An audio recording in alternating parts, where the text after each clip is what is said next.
Hey everyone, welcome back. I am absolutely thrilled to have you here for another explainer. Today, we're going to demystify something that affects almost every single one of us, yet it kind of seems shrouded in mystery, right? We're talking about how commercial banks actually lend money. We're going to literally open up the bank's vault today and examine the very specific tools they use to keep money flowing through our economy. Okay, let's dive into this. Picture this scenario. You, or maybe a business owner, walks right into a bank and says, "Hey, I need a loan." Well, to a banker, that simply isn't enough information. It's like walking into a massive hardware store and just announcing, "I need a tool." The immediate questions are naturally going to be, well, what exactly are you trying to build? And for how long will you actually need this tool? Because just like a highly organized hardware store, banks offer some very specific financial tools tailored for incredibly specific scenarios. Whether you're a massive corporation, another bank, or just a regular person looking to buy a new television, the bank has a precise instrument sitting in its toolbox designed just for you. So here's exactly how we're going to break this complex system down today. We'll start with the bank lending toolbox, then look at funding business working capital, move into ultra short-term cash fixes, cover cashing bills and personal needs, and finally, we'll look at fueling the broader economy. All right, Section 1, the bank lending toolbox, finding a right financial tool. Because, banks absolutely do not just hand out piles of cash randomly. Our source text puts this perfectly, stating the second most important function of commercial banks is to make loans and advances. Right after accepting our deposits, advancing loans against approved securities is the absolute lifeblood of commercial banking. It's how they generate their primary income, basically by charging a higher interest rate on these loans than the rate they pay out to all of us depositors. But the crucial takeaway here, especially if you want a really solid foundational understanding, is that one size does not fit all. Just like you wouldn't use a giant sledgehammer to hang a tiny picture frame, the timeline of when you can pay the money back and exactly who you are as a borrower dictate perfectly which banking tool comes out of that box. Moving right along to Section 2, funding business working capital, cash, credit versus outright loans. So, imagine you're a business owner. You've got a warehouse full of goods, but you urgently need money today for daily inventory or maybe to pay your staff. That's your working capital. For this exact situation, the bank offers something called cash credit. It's a short-term loan perfectly designed for working capital needs. The bank basically sets a credit limit for you, which is secured against current assets you already own, like your stock of goods or bonds. But here is the absolute genius part of this. It acts almost like a specialized credit card. You can withdraw up to that limit, but you pay interest only on the amount you actually withdraw and spend, not on the whole limit. Now, what's really interesting about this slide is how starkly that cash credit contrasts with a short-term or outright loan. An outright loan is essentially getting a lump sum briefcase of cash handed to you for a specific project. The major difference?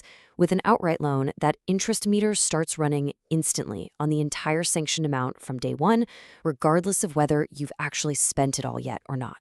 And you can see our source text laying out this critical distinction right here. Grasping this explains exactly why a business trying to manage everyday daily expenses would massively prefer cash credit. I mean, they only pay for the exact amount of financial fuel they consume on any given day. Makes total sense, right? Okay, Section 3, ultra short-term cash fixes, demand loans and overdrafts. What happens when borrowers, or surprisingly, even the banks themselves, need cash immediately but only for a tiny, fleeting little window of time? Get a load of this time frame, 1 to 14 days. It sounds incredibly short, doesn't it? But in the financial world, billions of dollars are constantly moving within these microscopic timeframes just to keep the whole system stable and liquid.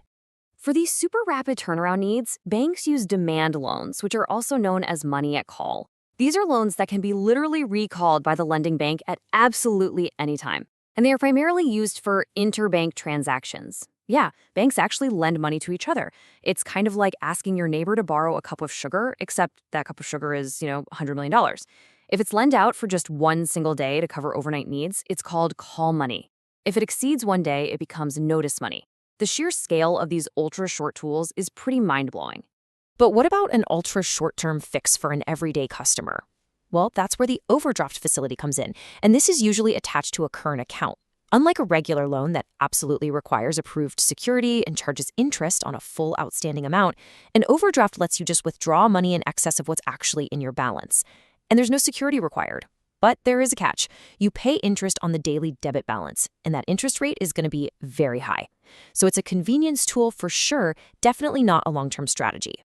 Which brings us to Section 4, Cash and Bills and Personal Needs, Everyday Lending.